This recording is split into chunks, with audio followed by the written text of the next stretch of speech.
Hi, I'm Jonathan, and I'm a Mormon.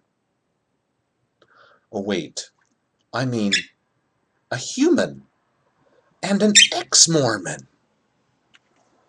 And I'd like to read to you today from a letter by the Mormon First Presidency, sent out in 1982.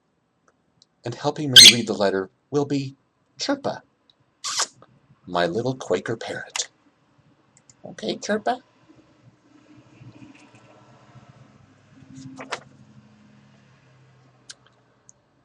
The Church of Jesus Christ of Latter-day Saints, Office of the First Presidency, Salt Lake City, Utah, January 5th, 1982.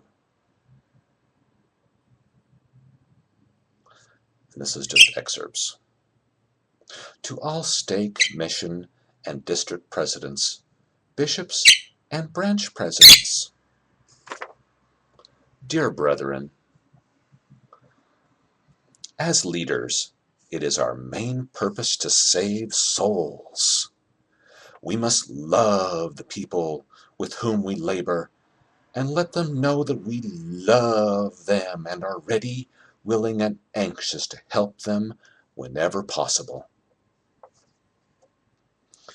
Priesthood leaders responsible for interviewing members as to worthiness to accept positions of responsibility should first discuss with the member what the position entails and what is required of the person accepting the position. The interviewer should then satisfy himself that the person is prepared to meet the following requirements: keep the word of wisdom strictly, pay a full tithing, attend the appropriate meetings, blah, blah, blah, blah, blah. When interviewing one considered as a missionary, the interviewer should first make it clear that he is representing the Lord in the interview. Isn't that nice?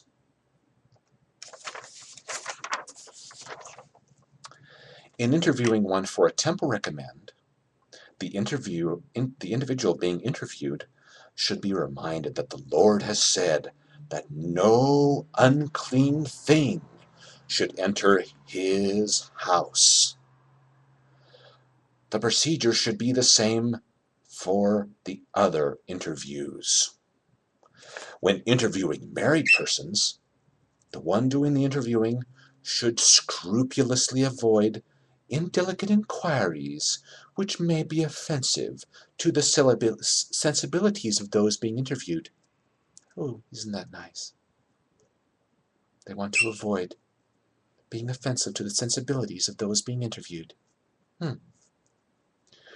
Married persons should understand that if in their marital relations they are guilty of unnatural, impure, or unholy practices, they should not enter the temple unless and until they repent and discontinue such practices.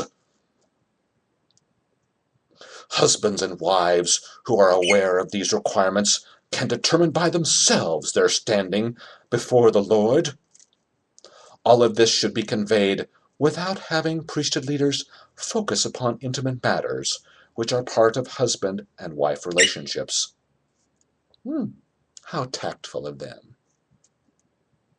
Skillful interviewing and counseling can occur without discussion of clinical details, by placing firm responsibility on individual members of the church to put their lives in order before exercising the privilege of entering a house of the Lord.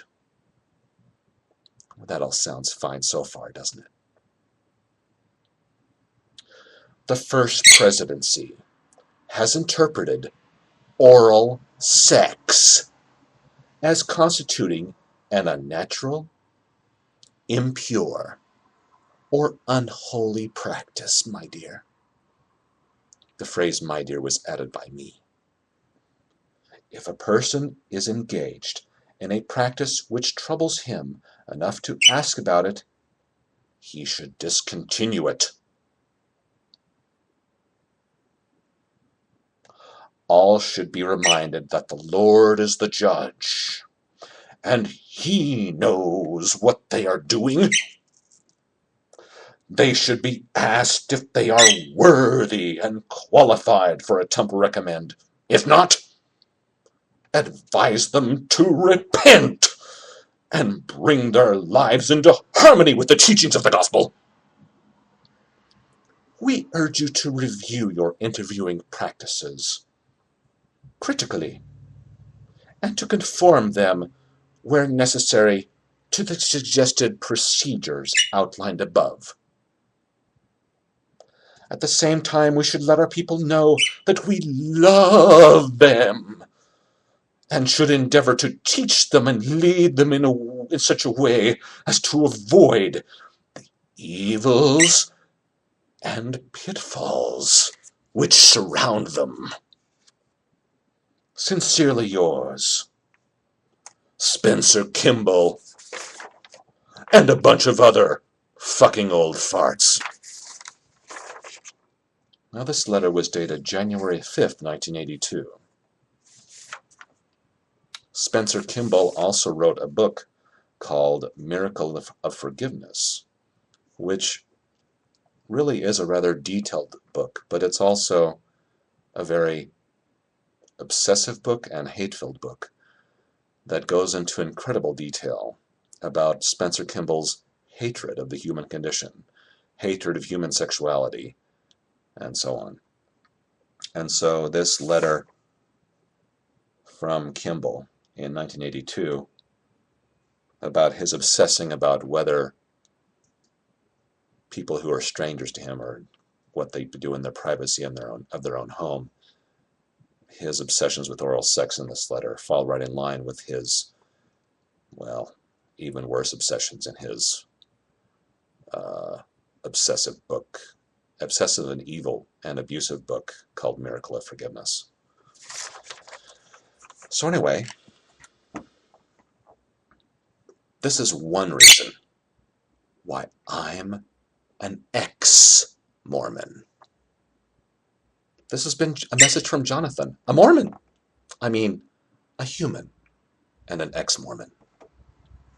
Thank you. And Chirpa thanks you too. Don't you, buddy?